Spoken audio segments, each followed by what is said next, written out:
Billionaire's cruel new wife drove away 20 maids in 6 months, until wise black grandmother exposed her dark secrets.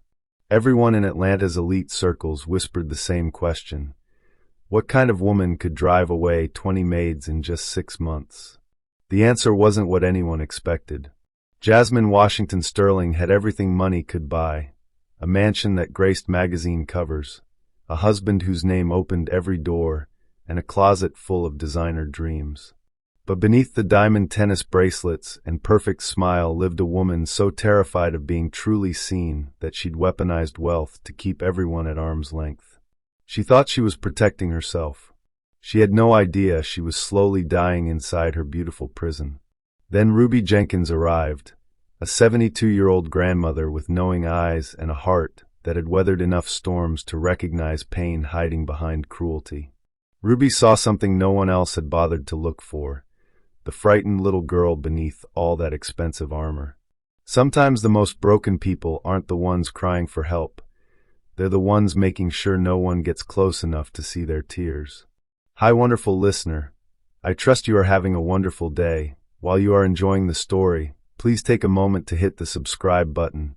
I have more interesting stories to share with you every day, and trust me, you wouldn't like to miss them for anything. Now relax and enjoy the story.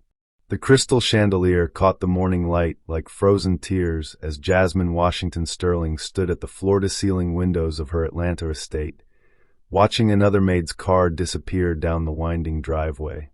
20. That made 20 in 6 months. She adjusted the diamond tennis bracelet on her wrist, a wedding gift from her husband Marcus that felt more like shackles each day. The weight of it reminded her constantly that everything beautiful in her life came with a price, and she'd learned long ago that the currency was always pieces of herself. Mrs. Sterling? The timid voice belonged to Patricia, the housekeeper who'd managed to survive 3 months longer than most. The agency called. They're having difficulty finding suitable candidates. Jasmine didn't turn around. Her reflection in the window showed a woman who looked carved from expensive marble, flawless, cold, untouchable. Define difficulty, Patricia. They said your standards are challenging to meet. A bitter laugh escaped Jasmine's throat. Standards. If only they knew her standards had nothing to do with dust-free baseboards or perfectly folded linens. Her standards were about distance, about keeping everyone at arm's length where they couldn't see the cracks in her perfect facade. Tell them to keep looking. I won't settle for incompetence in my home. Patricia's footsteps retreated quickly, leaving Jasmine alone with the echo of her own words. My home. Even after 2 years of marriage, the phrase felt foreign on her tongue. This sprawling mansion with its marble floors and imported everything belonged to Marcus Sterling, tech mogul and heir to old Southern money. She was just the beautiful accessory who happened to share his bed and wear his name. The irony wasn't lost on her that she'd grown up in poverty, dreaming of a life like this, and now that she had it, she felt more trapped than she ever had in her grandmother's cramped Chicago apartment. 60 miles south in Macon, Georgia, Ruby Jenkins was kneading biscuit dough when her phone rang for the 3rd time that morning. Flour dusted her dark hands as she wiped them on her apron before answering. Ruby Jenkins. Ms. Jenkins? This is Prestige Domestic Services. I know you said you were retired, but we have a situation that might interest you. Ruby chuckled, the sound warm as honey butter. At 72, she'd thought her days of cleaning up other people's messes were behind her. She'd raised 5 children, buried a husband she'd loved for 47 years, and spent 30 years keeping house for families who barely saw her as human. Retirement meant her own garden, her own kitchen, and nobody to answer to but the Lord. Child, I told y'all last month, these old bones are done with that work. This client, she's difficult. We've placed 20 maids with her in 6 months. 20, Ms. Jenkins. She's particular. Ruby set down her rolling pin. In her decades of domestic work, she'd encountered every type of employer. The neglectful ones who treated staff like furniture, the micromanagers who followed you around with white gloves, the lonely ones who wanted to chat your ear off. But 20 maids in 6 months? That spoke to something deeper than being particular. What makes you think I'd be any different? Because you're the only one who ever talked back to Mrs. Whitmore and kept your job for 15 years. Ruby smiled at the memory. Estelle Whitmore had been a piece of work, a bitter widow who'd tried to make everyone around her as miserable as she was. But Ruby had seen through the venom to the pain underneath, and somehow they'd found a rhythm that worked. This woman she hurt, isn't she? The silence on the other end told her everything she needed to know. Ms. Jenkins, the pay is exceptional. More than exceptional. But I won't lie to you, she's made grown women cry. Strong women. The kind who've been in this business for decades. Ruby looked out her kitchen window at the small garden where she'd planned to spend her golden years. Tomatoes were coming in good this season, and her roses needed tending. But something in the recruiter's voice tugged at her spirit. The same instinct that had helped her raise 5 children and see them all through college. The same wisdom that had kept her marriage strong through lean years and plenty. Sometimes the Lord called you out of retirement for a reason. Tell me about her. Jasmine Sterling. New money married to old money. Beautiful, educated, refined. And according to every maid we've placed, absolutely ruthless. Ruby closed her eyes, saying a quick prayer. In her experience, the cruelest people were often the most wounded. And wounded people, well, they needed the most grace. When do I start? 20 minutes later, Ruby was staring at the address scrawled on a piece of paper, knowing that whatever waited for her in that Atlanta mansion would test every lesson life had taught her about forgiveness, patience, and love. She had no idea she was about to meet the most broken person she'd ever encountered, or that healing her would require breaking herself open in ways she hadn't since her husband died. What snap judgments do we make about people's behavior before understanding their story? Ruby's 20-year-old Honda looked like a toy next to the fleet of luxury cars in the circular driveway. She sat for a moment, studying the mansion that rose before her like something from a magazine. All white columns and gleaming windows, manicured hedges trimmed with surgical precision. Everything about it screamed money, but Ruby had learned long ago that money couldn't buy the things that mattered most. She gathered her purse and the small Bible she always carried, whispering a prayer as she walked up the marble steps. The doorbell chimed like church bells, and within seconds, Patricia appeared. "You must be Ruby Jenkins," Patricia said, relief flooding her voice. "Thank goodness you're here. Mrs. Sterling is waiting." Ruby followed Patricia through hallways lined with art that probably cost more than Ruby's house. The silence was oppressive. No laughter, no music, no signs of life beyond the sound of their footsteps on imported marble. They stopped outside a set of double doors. Patricia knocked softly. "Enter." Ruby had expected a lot of things, but not the woman who stood behind the massive mahogany desk. Jasmine Sterling was striking in the way that made people stop and stare, tall, elegant, with skin like burnished copper and eyes that could cut glass. She wore a cream-colored suit that probably cost more than Ruby's monthly pension, and her hair was swept into a perfect chignon that didn't dare show a strand out of place. But it was her eyes that told the real story. They were the eyes of someone who'd learned to see the world as an enemy. Ruby Jenkins. Jasmine's voice was cultured, precise, and cold as winter morning. Age 72. 30 years in domestic service. Recently widowed. Ruby said nothing, just stood there letting this beautiful, broken woman try to intimidate her with facts pulled from a file. "I assume the agency briefed you on my expectations?"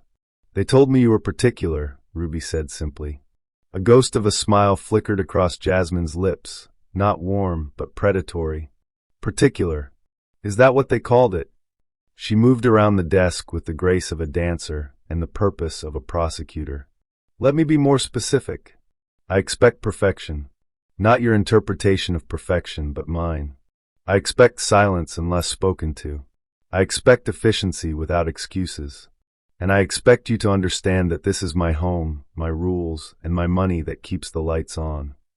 Ruby nodded slowly, her eyes never leaving Jasmine's face. "I understand. Do you?" Jasmine stopped directly in front of her, close enough that Ruby could smell her expensive perfume.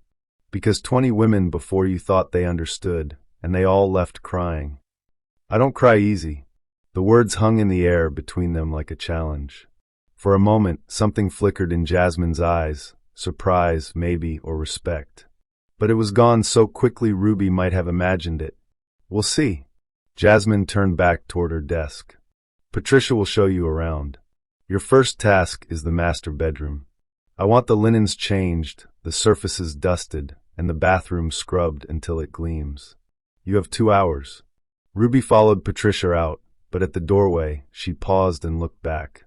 Jasmine was standing at the window again, her perfect posture betraying nothing, but Ruby caught the slight tremble in her shoulders, so quick and subtle that someone younger, someone who hadn't raised 5 children and buried a beloved husband, might have missed it.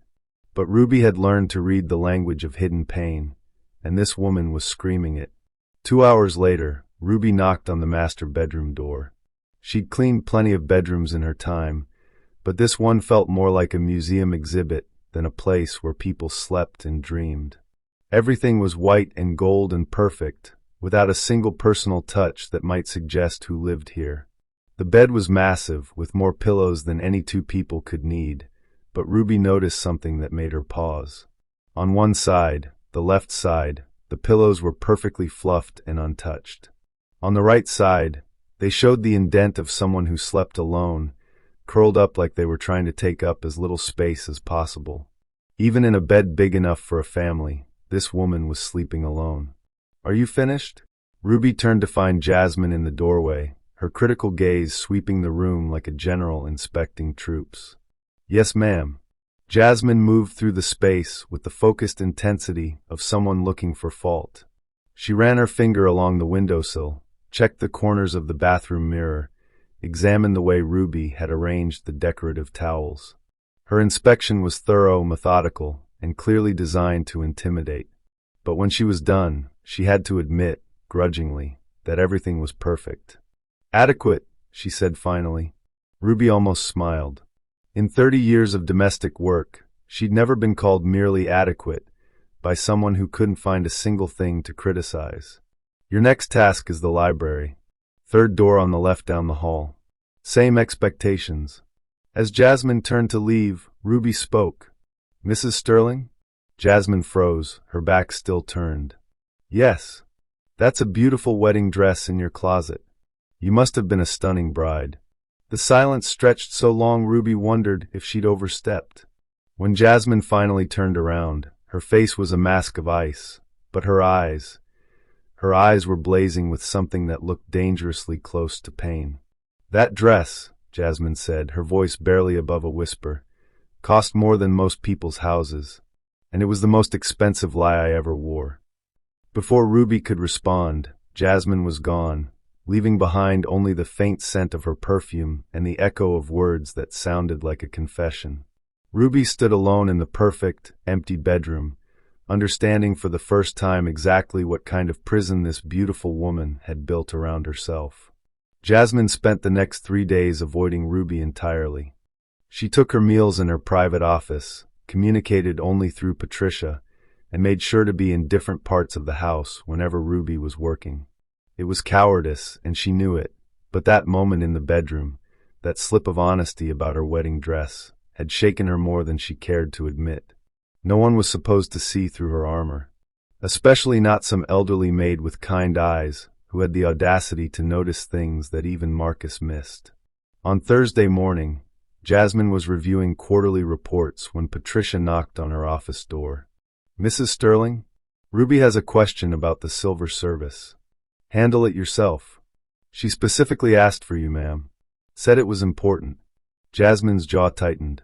This was exactly what she'd been trying to avoid.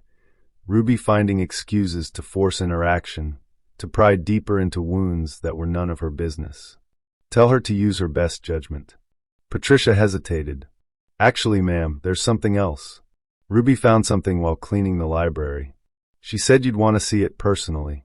Against her better judgment, Jasmine found herself following Patricia to the library.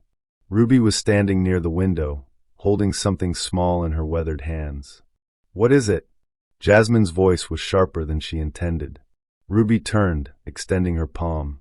"Found this tucked behind one of the books. Figured it might be important."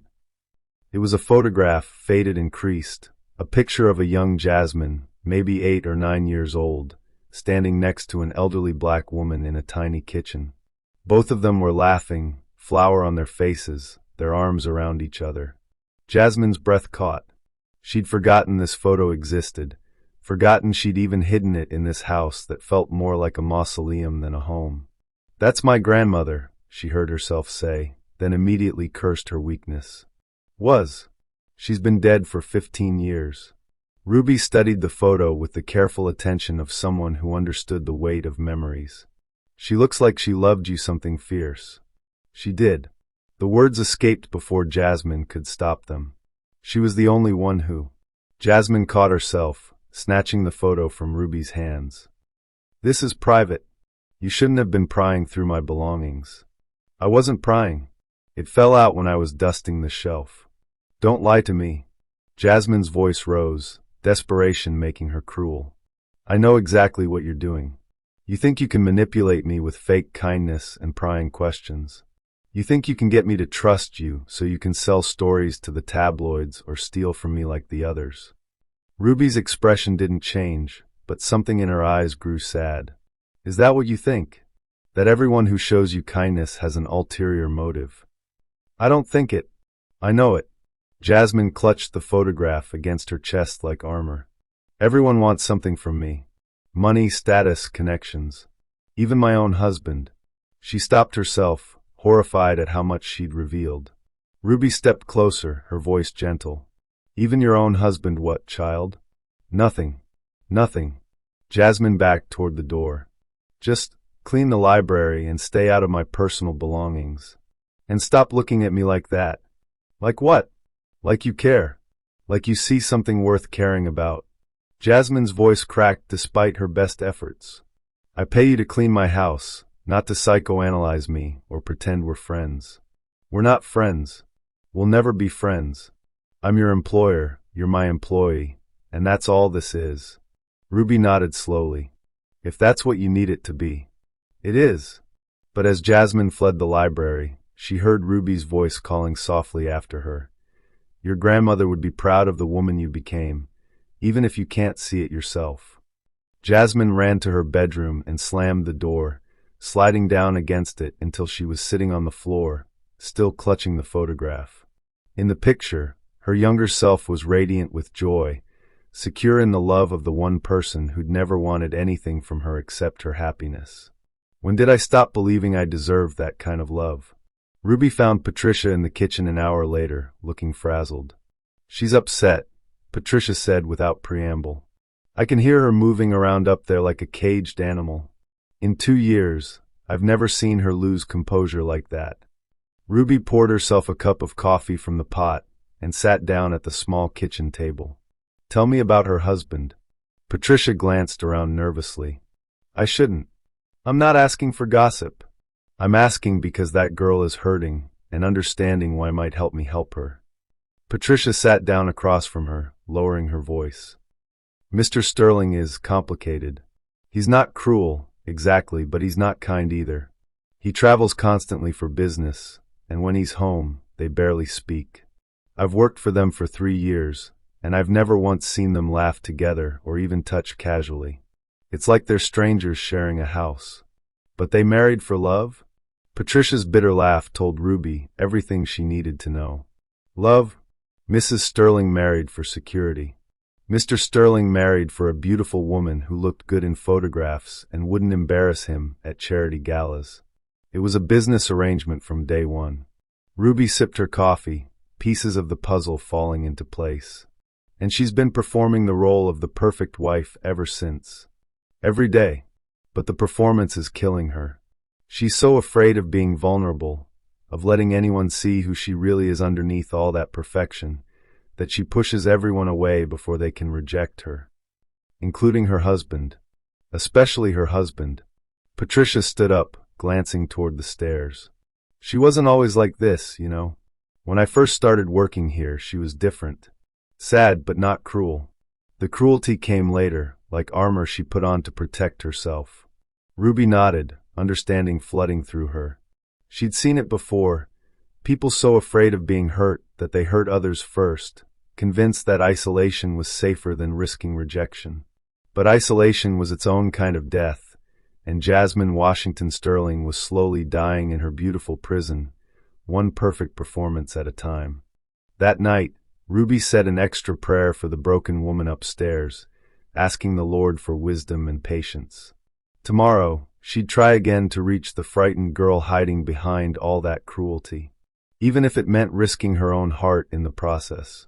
The thunderstorm hit Atlanta like the wrath of God on Friday afternoon, turning the sky black and unleashing torrents of rain that made driving impossible. Ruby had been planning to leave at her usual time, but by 4 o'clock, the weather reports were calling it the worst storm in a decade. She was gathering her things when Patricia found her in the kitchen, looking worried. "Ruby, you can't drive in this. The roads are flooding, and they're saying it won't let up until tomorrow morning." As if to punctuate her point, thunder crashed overhead so violently it shook the windows. "I've driven in plenty of storms, honey. Not like this." Mrs. Sterling already called the weather service. "They're advising everyone to shelter in place." Patricia hesitated. "She wants to know if you'd be willing to stay the night. There's a guest room in the staff quarters." Ruby glanced out the window at the rain coming down in sheets. Her little Honda wasn't built for this kind of weather, and the drive to Macon would be treacherous even under the best conditions. "I suppose I don't have much choice." 20 minutes later, Ruby found herself in a comfortable but modest room in the wing of the house she'd never seen before. It was simple but clean, with a single bed, a small dresser, and a window that overlooked the garden, now being battered by wind and rain. She was settling in for the evening when the lights flickered and went out. Emergency lighting kicked in immediately, casting eerie shadows throughout the house. Ruby made her way to the kitchen, where she found Patricia with a flashlight, looking frazzled. "The generator's not working," Patricia said, "and the backup system only covers emergency lighting. No heat, no hot water, and no way to cook." "Where's Mrs. Sterling?" "Locked in her office. She won't come out, won't answer when I knock. I think she's scared." Ruby understood. This beautiful house, with all its modern conveniences, had just become cold and dark and vulnerable, stripped of the technological barriers that usually kept the world at bay. For someone like Jasmine, who needed control to feel safe, this kind of helplessness would be terrifying.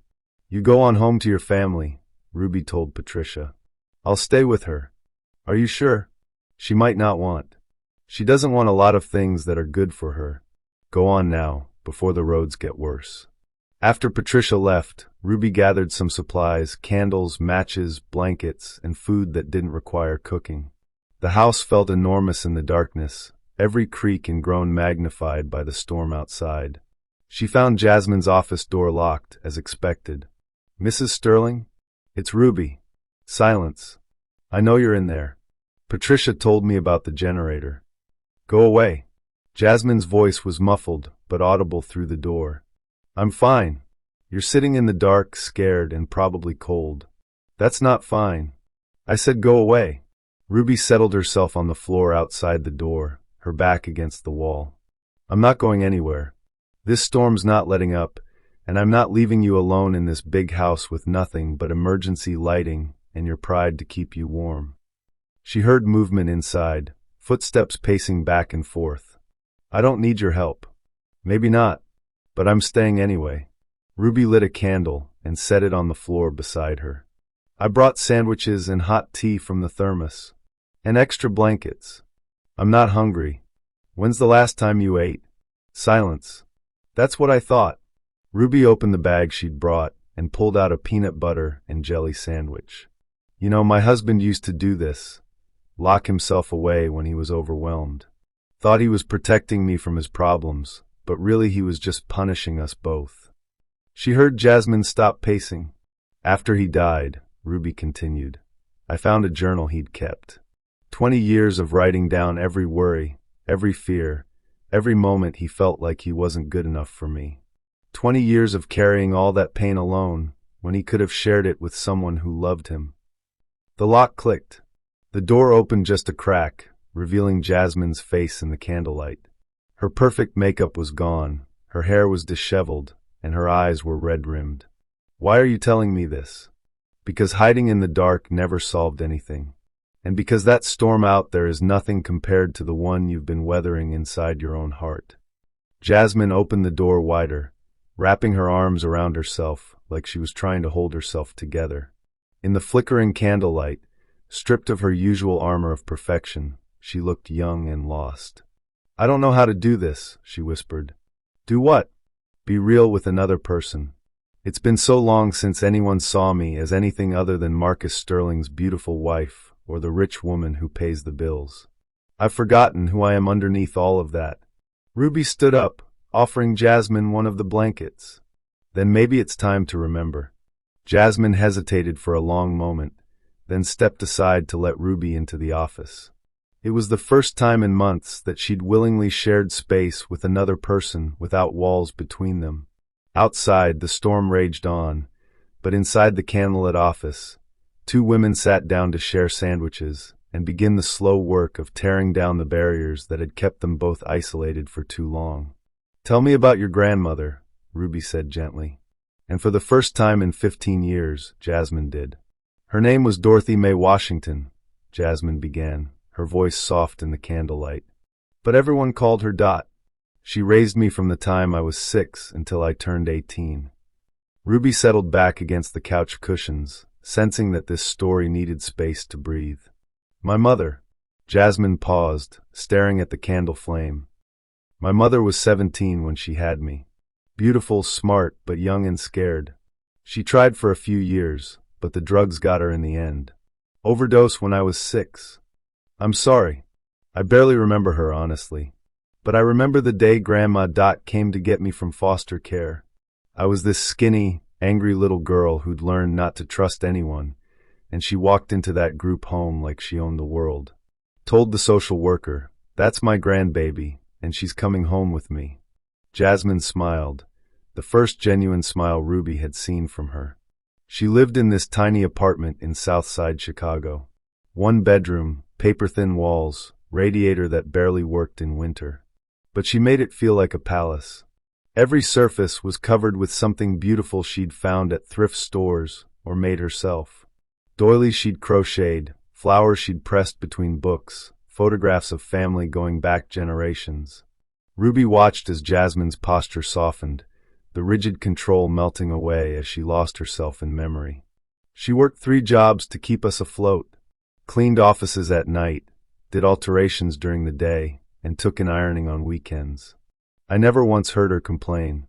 And every Sunday, she'd put on her best dress and take me to Mount Olive Baptist Church, where she sang in the choir with a voice like honey and angels. She sounds like a remarkable woman. She was everything to me." Jasmine's voice grew thick.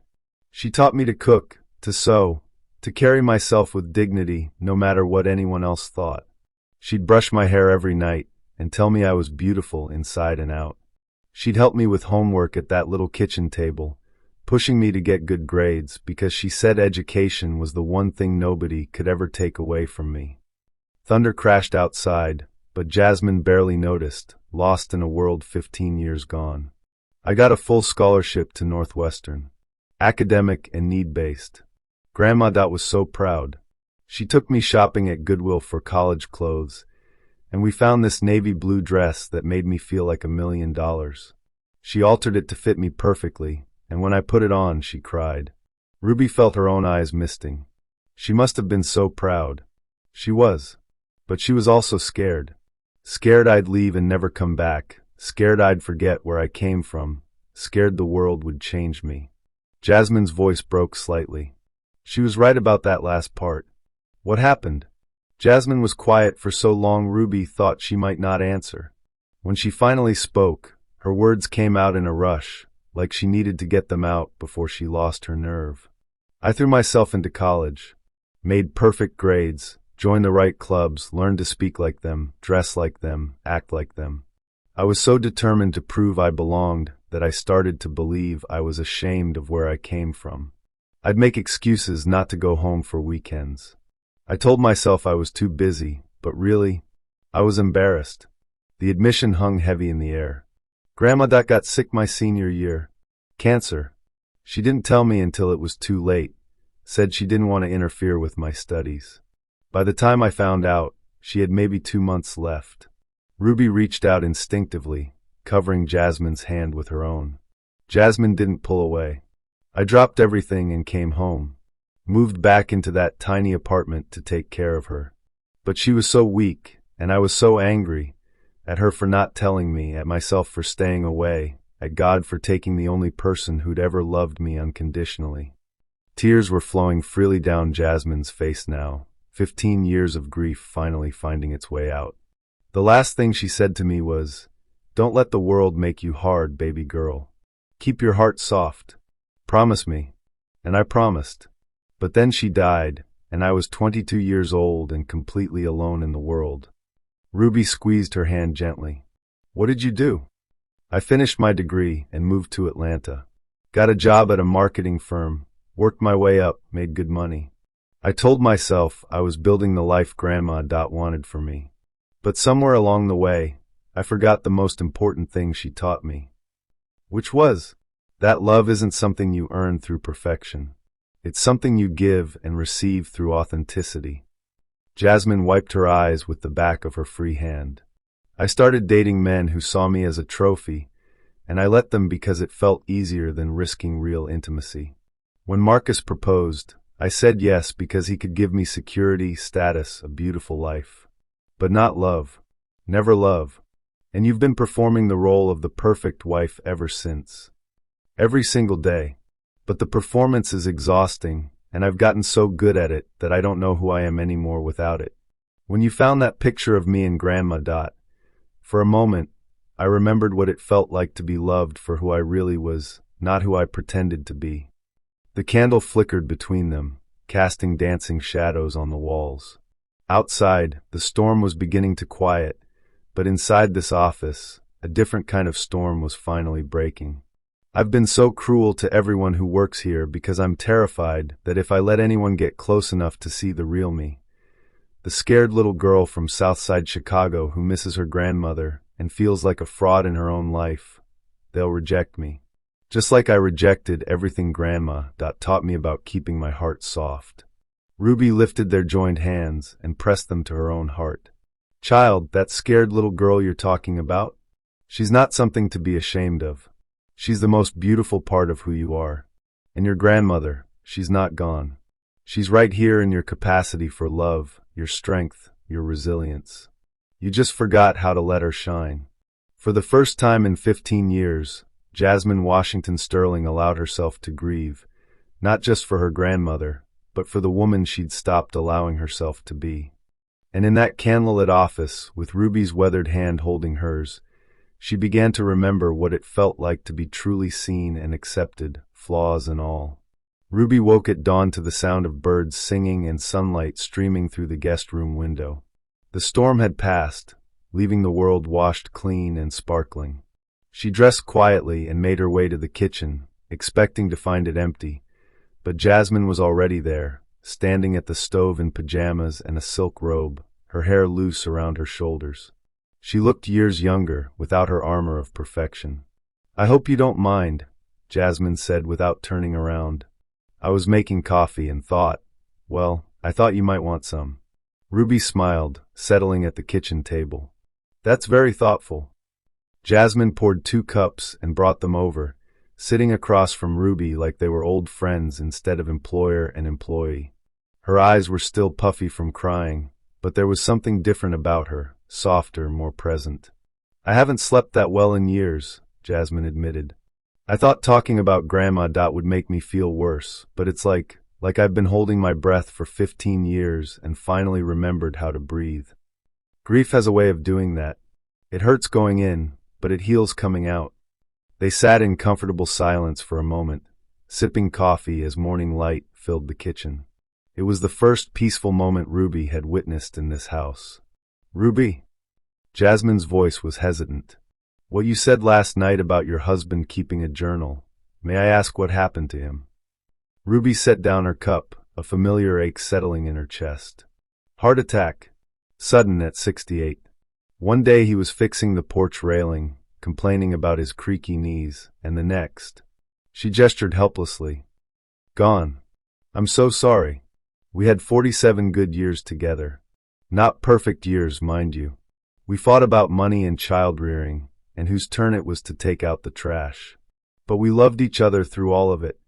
Ruby's eyes grew distant. The hardest part wasn't losing him. The hardest part was finding that journal afterward and realizing how much pain he'd carried alone, thinking he was protecting me. Jasmine leaned forward. What did it say? That he felt like he wasn't smart enough for me, successful enough, good enough. That he worried every day that I'd wake up and realize I'd married beneath me. Ruby shook her head. 47 years of marriage, and he never knew that I loved him not despite his flaws, but because of them. Because of his gentle heart and his terrible jokes, and the way he'd leave me little notes in my lunch box. You never told him? I thought I did, every day. But love languages are funny things. I showed my love by taking care of him, cooking his favorite meals, keeping a good home. He needed to hear the words, but I didn't know that until it was too late. Jasmine was quiet for a long moment. Marcus has never once told me he loves me. Not even on our wedding day. The admission hung between them like a bridge neither was sure they should cross. Do you love him? Ruby asked gently. I don't know. I thought I did when we got engaged, but now I think what I felt was gratitude. Gratitude that someone like him would choose someone like me. Jasmine stared into her coffee cup. But how can you love someone you can never be real with? Someone who married you for your beauty and your ability to play the perfect hostess, not for who you actually are. Maybe the question isn't whether you love him. Maybe the question is whether you're brave enough to find out if he could love the real you. Before Jasmine could respond, her phone buzzed on the counter. Marcus's name appeared on the screen, and Ruby watched as Jasmine's entire demeanor shifted, shoulders straightening, mask sliding back into place. I should answer this. But Jasmine hesitated, looking at Ruby with something like panic. He's coming home today from his business trip. Everything will go back to the way it was. Only if you let it. Jasmine answered on the fourth ring, her voice transforming into the polished, distant tone Ruby had heard that first day. Good morning, Marcus? Yes, the storm was terrible, but everything's fine. No damage to the house. Of course I'm ready for the Whitfield dinner party tonight. Ruby watched this transformation with a mixture of sadness and understanding. The woman who had cried in her arms last night was disappearing behind layers of perfect performance, like watching someone drowning in reverse. When Jasmine hung up, she sat back down at the table, but the connection between them felt fragile now, threatened by the outside world pushing back in. He doesn't even ask how I am, Jasmine said quietly. Just whether the house is okay, whether I'm prepared to be the perfect wife at tonight's social event. What would happen if you told him you weren't okay? That the storm scared you? That you needed comfort? He'd probably arrange for me to see a therapist.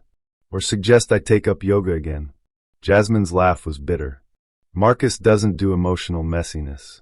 It's one of the reasons he married me, because I never caused drama or made scenes or asked for more than he was comfortable giving. Ruby reached across the table and covered Jasmine's hand with her own. But what if you did? What if you stopped performing and started living? I wouldn't know where to begin. You already have begun. Last night, in that office, you were more real than you've been in years. That's not something you can fake or take back. Jasmine turned her hand palm up, squeezing Ruby's fingers. Will you help me? I know it's not your job, and I know I've been terrible to you and everyone else who's worked here, but I don't think I can do this alone. Child, helping people find their way back to themselves is exactly my job. Has been for 72 years, even when I was getting paid to clean floors and dust furniture.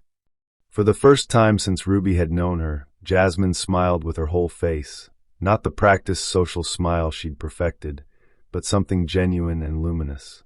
Thank you. Don't thank me yet. The real work starts now, and it's going to be harder than anything you've ever done. Easier to perform perfection than to risk authentic imperfection. I know, but for the first time in 15 years, I want to try. They sat together at the kitchen table as the morning stretched on, two women who had found something precious in each other. Not friendship exactly, but something deeper. The recognition of kindred spirits who had both learned to protect themselves by hiding and who were finally ready to risk being seen. Outside, the world was drying off from the storm. Inside, something new was beginning to bloom. Marcus Sterling arrived home that evening like a cold front moving in. Ruby was arranging flowers in the front hall when his black Mercedes pulled into the circular drive, and she watched through the window as he emerged, tall, silver-haired, and radiating the kind of casual authority that came from never having to question his place in the world. He barely glanced at her as he entered, his attention already focused on his phone. "Where's Jasmine?" he asked without looking up. "Getting ready for tonight's dinner party, sir." He nodded absently and headed upstairs, his expensive shoes clicking against the marble like a countdown timer. Ruby continued arranging the flowers, but her heart was heavy with worry. The woman who had laughed with her over coffee that morning had spent the afternoon transforming herself back into the perfect wife. Hair styled into a flawless updo, makeup applied with surgical precision, designer dress that probably cost more than Ruby's car. It was like watching someone put on a funeral shroud. The dinner party was in full swing by the time Ruby finished her evening tasks. She could hear laughter and conversation drifting from the dining room as Atlanta's social elite gathered around Jasmine's perfectly appointed table. Ruby was heading to her car when she heard raised voices coming from Marcus's study. She should have kept walking, should have minded her own business and driven home to her quiet house in Macon. But something in the tone, sharp, cutting, cruel, made her stop. "An embarrassment tonight, Jasmine. What the hell has gotten into you?" Through the partially open door, Ruby could see them, Marcus standing behind his desk like a judge, Jasmine in front of him like a defendant. "I don't know what you mean," Jasmine said, but her voice lacked its usual controlled perfection. "You know exactly what I mean. You were different tonight. Distracted. Emotional. Catherine Whitfield asked me if you were feeling all right because you seemed unusually present, whatever that means." Ruby pressed herself against the wall, knowing she should leave but unable to move. "I was trying to be more authentic." "Authentic?" Marcus's laugh was sharp as broken glass. "Jasmine, I didn't marry you to be authentic. I married you to be perfect. Beautiful, polished, refined. Someone who could represent the Sterling name with grace and sophistication, not someone who gets weepy talking about her dead grandmother at a dinner party." The words hit like physical blows. Ruby saw Jasmine flinch, her carefully constructed composure beginning to crack. "She was important to me. She was a cleaning woman from the projects who died 15 years ago. Why on earth would you bring her up in front of the Whitfields?" "Because Catherine asked about my family, and for once I wanted to tell the truth about someone who actually loved me." The silence that followed was deafening. Marcus set down his glass of scotch with deliberate precision. "Loved you? Jasmine, that woman filled your head with fairy tales about love and authenticity that have clearly made you forget your place in this marriage. We have an arrangement. I provide security, status, and wealth. You provide beauty, social connections, and the appearance of the perfect wife. Nowhere in that arrangement is there room for your emotional authenticity or your working-class nostalgia." Ruby's hands clenched into fists. She'd heard enough cruelty in her 72 years to recognize it in all its forms, but this was something else, the systematic destruction of a human soul. "You're telling me to pretend my grandmother never existed? I'm telling you to remember who pays for this house, your clothes, your lifestyle. I'm telling you to remember that without me, you'd be nothing more than a pretty girl from the South Side with a college degree and delusions of grandeur." The cruelty in his voice was so casual, so matter-of-fact, that it took Ruby's breath away. "I want you to fire that new maid," Marcus continued. "The old one. Ruby, whatever her name is. She's been here a week, and already you're falling apart. Patricia told me you spent the night talking to her during the storm like she was your therapist instead of your employee. Ruby hasn't done anything wrong. She's made you forget your place. She's filled your head with ideas about being real and authentic that are incompatible with the life we've built. Fire her tomorrow, or I will." "No." The word came out as barely a whisper, but it hung in the air like a thunderclap. "Excuse me? I said no. Jasmine's voice was stronger now, trembling but determined. Ruby is the first person in years who's seen me as a human being instead of an accessory. I won't fire her just because you're threatened by the idea that I might remember who I used to be. Marcus moved around the desk toward her, his face dark with fury. You seem to be confused about how this marriage works. You don't get to tell me no. You don't get to choose some servant over your husband. And you certainly don't get to embarrass me in front of my business associates because you've decided to have some kind of emotional breakdown. It's not a breakdown. It's a breakthrough. It's pathetic. His voice dropped to a whisper, but it carried more venom than shouting ever could. You want to know the truth, Jasmine? I married you because you were beautiful and broken enough to be grateful for whatever scraps of affection I threw your way. I married you because I knew you'd never ask for more than I was willing to give. But if you think one conversation with some old cleaning woman makes you worthy of real love, real partnership, real emotional intimacy, then you're even more deluded than I thought. The words landed like physical blows, each one designed to cut deeper than the last. The woman I married understood her value. She was grateful for this life, grateful for my name, grateful to be Mrs. Marcus Sterling instead of some nobody from Chicago. But this version of you, this needy, emotional, authentic version, is useless to me. Worse than useless. She's a liability. Ruby watched as every bit of progress from the last 24 hours crumbled under the weight of Marcus's cruelty. Jasmine's shoulders curved inward, her chin dropped, and the light that had begun to shine in her eyes dimmed to almost nothing. Fix this, Jasmine. Fire the maid, get yourself together, and remember who you're supposed to be. Because if you can't, I'll find someone who can. He walked past her toward the door, pausing just long enough to deliver his final blow. Your grandmother was right about one thing. The world did make you hard. But she forgot to mention that soft hearts are luxuries poor people can't afford. You're not poor anymore, so stop acting like it. The door slammed behind him, leaving Jasmine alone in the study, standing perfectly still like a statue of grief. Ruby couldn't move, couldn't breathe, couldn't process the systematic destruction she'd just witnessed. She'd seen emotional abuse before, but never anything this calculated, this designed to tear down everything that made a person human. And in that moment, she realized that everything they'd built, every moment of connection, every breakthrough, every tentative step toward healing, had just been shattered by a man who saw his wife not as a person, but as a possession that had dared to malfunction. When Jasmine finally moved, it was to walk to the window that overlooked the garden. Ruby could see her silhouette against the glass, and even from a distance, she could see the exact moment when Jasmine made her choice. The moment she decided that survival was more important than authenticity.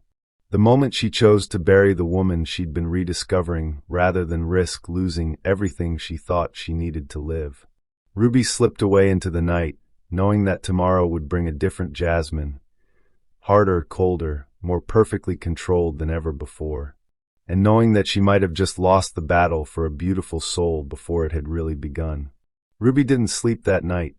She sat in her small kitchen in Macon, staring at a cup of coffee that had long gone cold, replaying Marcus's words over and over. Broken enough to be grateful. The casual cruelty of it made her stomach turn. By morning, she'd made her decision. She drove back to Atlanta with her resignation letter on the passenger seat, already composed in her careful handwriting.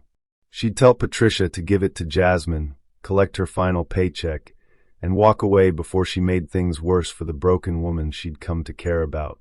But when she arrived at the mansion, Patricia met her at the door with red-rimmed eyes. "She fired you," Patricia whispered, glancing around nervously. "Left a message on my phone at 6 this morning. Said to tell you not to come in today, that your services were no longer needed." Ruby nodded, her heart heavy but not surprised. "Where is she?" "Locked in her office since dawn. Won't answer when I knock, won't come out for breakfast. It's like she's disappeared inside herself." Ruby stood in the marble foyer, looking up the grand staircase toward the office where she'd witnessed Jasmine's first real vulnerability just 2 nights ago. She could leave now. Should leave now. Let Jasmine make her own choices and live with the consequences. But then she remembered the photograph tucked behind those books. A young girl laughing with her grandmother, both of them covered in flour and radiating joy.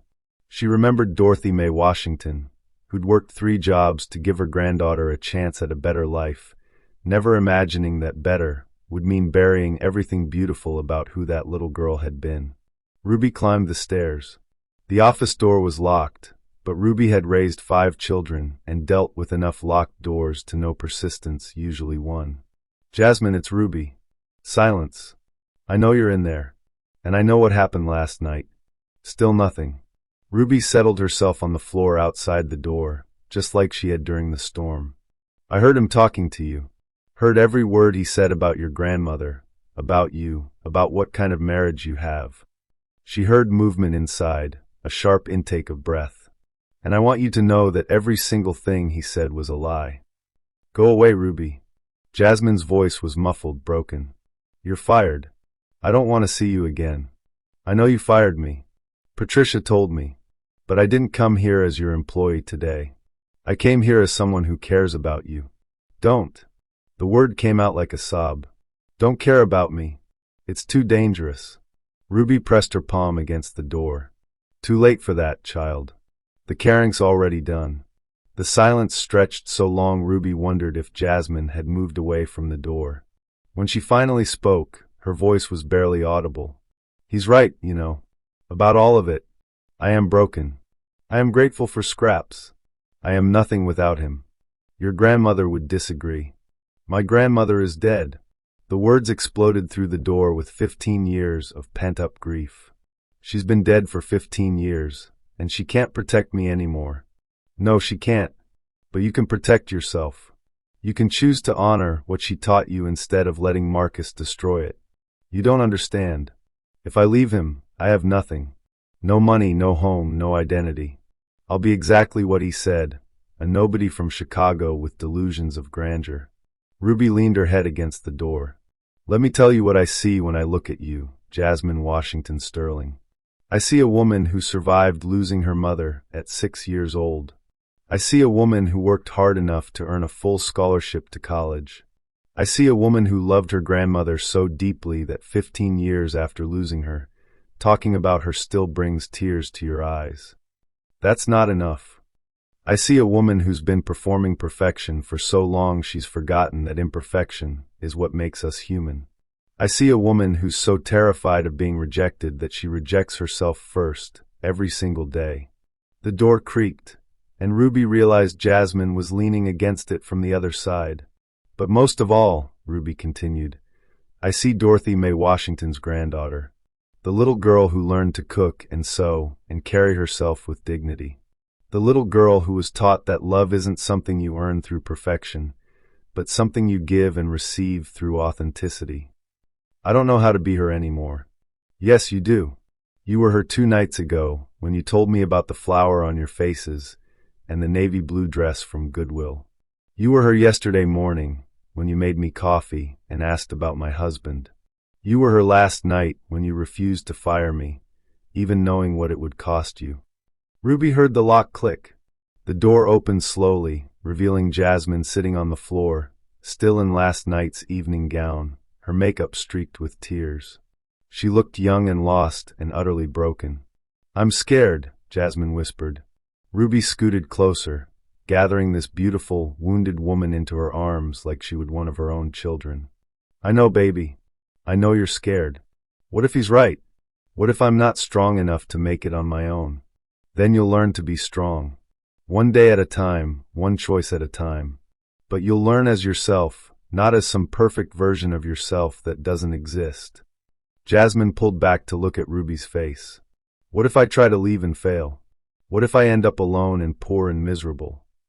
What if you stay and succeed at being everything he wants you to be, but lose yourself completely in the process? Which kind of failure can you live with?" The question hung between them in the morning light streaming through the office windows. Ruby could see Jasmine wrestling with it, could see the moment when fear and hope collided in her eyes. "I don't even know where I'd go. What I'd do. You'd figure it out. You're stronger than you think, smarter than he gives you credit for, and more capable than you've allowed yourself to believe. Jasmine was quiet for a long moment, staring at her hands. When she looked up, something had shifted in her expression. Not confidence exactly, but determination. If I do this, if I try to leave, will you help me? Ruby took Jasmine's face in her weathered hands. Child, I've been waiting my whole life to help someone find their way back to themselves. It would be my honor. For the first time since Ruby had known her, Jasmine smiled with hope instead of performance. It was tentative, fragile, but real. Okay, she whispered. Let's figure out how to set me free. Outside, Marcus Sterling was at his office, completely unaware that his perfect wife was making the choice that would change everything. Inside, two women sat on the floor of an expensive office, planning a different kind of revolution. The kind that starts with a single person deciding they deserve better than the life they've settled for. The kind that begins with remembering who you were before the world taught you to be afraid of your own heart. 3 months later, Ruby knocked on the door of the small apartment in Virginia Highland, her arms full of groceries and her heart full of pride. The neighborhood was a far cry from the Sterling mansion, tree-lined streets with modest homes, local coffee shops, and the kind of community feeling that money couldn't buy. Come in, it's open. Jasmine's voice called from inside. Ruby pushed through the door to find Jasmine at the kitchen table, surrounded by law books and yellow legal pads covered in her careful handwriting. She looked up with a smile that lit up the entire room. Not the practiced perfection Ruby remembered, but something genuine and radiant. How's the studying going? Ruby asked, setting the groceries on the counter. Exhausting and exhilarating. Jasmine stretched, wincing slightly. Who knew going back to school at 37 would be this hard, but also this liberating? Ruby looked around the tiny apartment with satisfaction. It was nothing like the marble palace Jasmine had left behind, but it was alive in ways that mansion never had been. Plants on the windowsill, books scattered everywhere, photographs on the refrigerator, including the picture of young Jasmine and her grandmother, now displayed prominently instead of hidden behind other people's expectations. Any word from the attorney about the divorce proceedings? Jasmine's expression tightened slightly, but she didn't retreat the way she once would have. Marcus is fighting the settlement, of course. Claims I'm not entitled to anything since I broke our agreement by leaving. But my lawyer says Georgia law doesn't recognize emotional abuse as grounds for forfeit of marital assets. Thank goodness. Ruby squeezed her shoulder. And how are you holding up? Some days are harder than others. Yesterday I had a panic attack in the grocery store because I couldn't decide between 2 brands of cereal. Turns out when you've spent years having every decision made for you, choice can be overwhelming. Jasmine laughed, but it was tinged with understanding rather than bitterness. But then I bought both boxes because I could, and I sat in my car and cried with relief. Ruby settled into the chair across from her. Over the past 3 months, she'd watched Jasmine transform in ways that went far beyond the obvious changes. The natural hair, the jeans and sweaters, the apartment that actually looked lived in. The real transformation was deeper. The way Jasmine now met her eyes when she spoke, the way she asked for help when she needed it, the way she'd learned to sit with discomfort without performing her way out of it. I got a call from Patricia yesterday, Ruby said. She wanted you to know that Marcus hired his 4th housekeeper since you left. Apparently, none of them meet his standards. I'm not surprised. Turns out when you build a life around one person's perfection, everything falls apart when that person discovers they're human. Jasmine closed her law book and leaned back in her chair. Patricia also told me he's been asking about me. Where I'm living, what I'm doing, whether I'm dating. Ruby raised an eyebrow. And I realized something. For the first time in 2 years of marriage, Marcus is actually curious about me as a person. Now that I'm not available to him, now that I'm not performing the role of perfect wife, he wants to know who I really am. Jasmine shook her head with wonder. The irony is almost funny. Almost. It would be funny if it weren't so sad. He had 2 years to ask me those questions, to show interest in my thoughts and feelings and dreams. But he only wants to know now that I'm gone. Ruby watched her carefully. Do you miss him? Jasmine was quiet for a long moment, considering. I miss the security. I miss not having to worry about money or making decisions, or whether I'm strong enough to build a life from scratch. But Marcus? The actual person? She shook her head. I don't think I ever really knew him well enough to miss him. And I'm not sure he ever knew me well enough to miss who I actually am. There was a knock at the door, and Jasmine's face lit up. That'll be David. Ruby watched as Jasmine opened the door to reveal a tall, gentle-looking man with kind eyes and graying temples. He was carrying takeout bags and wearing the easy smile of someone completely comfortable in his own skin. David Chun, meet Ruby Jenkins. Ruby, this is David, my study partner, and the man who's been patiently teaching me that not all relationships require performance. David shook Ruby's hand warmly. Ruby, I've heard so much about you. Jasmine says you saved her life. I just reminded her who she already was, Ruby said, but she was smiling. She could see immediately why Jasmine was drawn to this man. He looked at her like she was fascinating exactly as she was, no improvement needed. David teaches family law at Emory. Jasmine explained as they unpacked Chinese food. He's been helping me understand that marriage can actually be a partnership between equals instead of a performance contract. Still working on convincing her of that, David said with a gentle laugh. Yesterday she apologized for ordering the wrong kind of spring rolls, like I was going to divorce her over vegetables. Old habits, Jasmine said, but she was looking at him with such open affection that Ruby felt her heart sing. This was what love looked like when it wasn't built on gratitude or fear, easy, comfortable, real. They ate dinner together, talking about Jasmine's classes, David's research, Ruby's garden back in Macon. It was ordinary conversation, the kind that happened around kitchen tables every night across America, but Ruby could see how precious it was to Jasmine. This simple experience of being herself with people who liked that self exactly as it was. After David left, Ruby and Jasmine sat together on the small couch, sharing a pot of tea like they had that first morning after the storm. Ruby? Jasmine's voice was soft. I need to tell you something. What's that, child? I've been thinking about that last thing Grandma said to me. About not letting the world make me hard. About keeping my heart soft. Jasmine set down her teacup and looked directly at Ruby. I think I understand now what she meant. Tell me. She wasn't talking about being naive or weak or letting people walk all over you. She was talking about staying open to love, even when love is risky.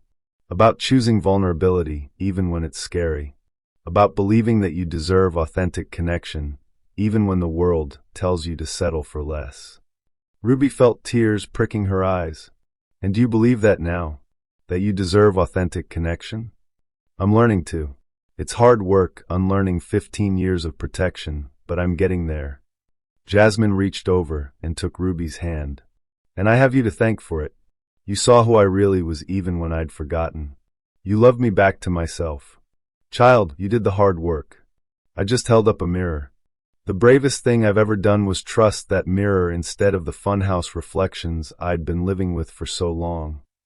They sat in comfortable silence for a moment, two women who had found in each other something rare and precious. The kind of love that asks nothing but gives everything, the kind that sees clearly and accepts completely. There's something else, Jasmine said. I've been thinking about what I want to do after I finish my paralegal certification. Oh! I want to work with women leaving abusive marriages, help them navigate the legal system, find resources, understand their options. I want to be for them what you were for me, someone who believes they deserve better and helps them figure out how to get it. Ruby's heart swelled with pride. Your grandmother would be so proud. I think she would. I think she'd also be proud that I'm finally using the strength she gave me to help other people instead of just to survive. Outside, Atlanta hummed with its usual energy, but inside the small apartment, two women sat surrounded by the quiet satisfaction of a life being rebuilt from the ground up, not with marble and gold, but with authenticity, courage, and the revolutionary act of choosing love over fear. 6 months ago, Jasmine had been a beautiful, broken woman drowning in her own perfection. Now she was simply beautiful, learning every day that imperfection was not the enemy of love, but the very thing that made love possible. And Ruby, who had thought her days of nurturing were behind her, had discovered that the most important job of her life was helping a lost soul find her way home to herself. What would change in your life if you chose authenticity over perfection, even when it felt risky?